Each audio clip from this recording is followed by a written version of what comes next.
चश्मा,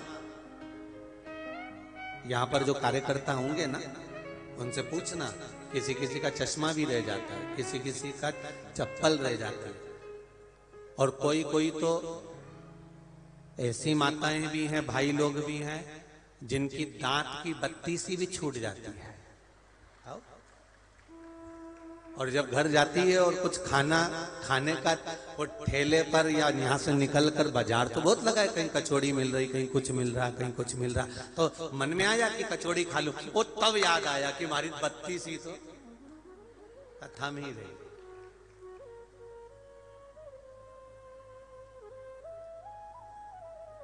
ध्यान देना जरा, बत्ती सी खाते समय याद आती है, चश्मा पढ़ते समय याद आता है, और मेरा महादेव मरते समय याद आता है।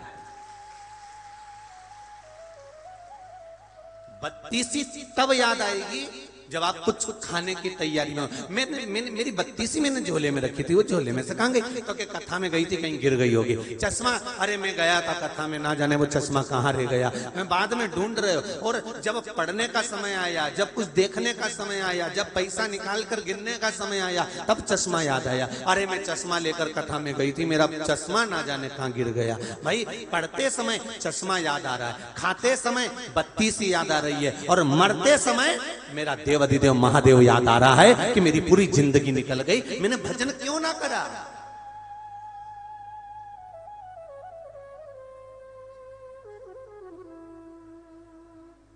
पूरा जीवन निकल गया मेरा।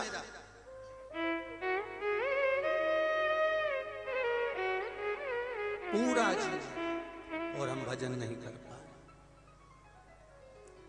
भजन का बल किसको कहते हैं? इस पंडाल में एक माता बैठी है, जिसको लकवा लग गया, पैरालिसिस हो गया, पूरा आधा शरीर काम करना बंद कर दिया, और हॉस्पिटल में भर्ती थी। डॉक्टर ने कहा सालों लगेंगे ठीक होने में। तो उसने अपने परिवार वालों से कहा, मुझे ले जाकर केवल अशोक नगर की शिव महापुराण की कथा में छोड़ दो, बाकी का महादेव निपटेगा कि मैं ठीक होती हूँ कि नहीं होती। कहीं बैठी हुई है वो, जहां भी बैठी हो खड़ी हो जाना।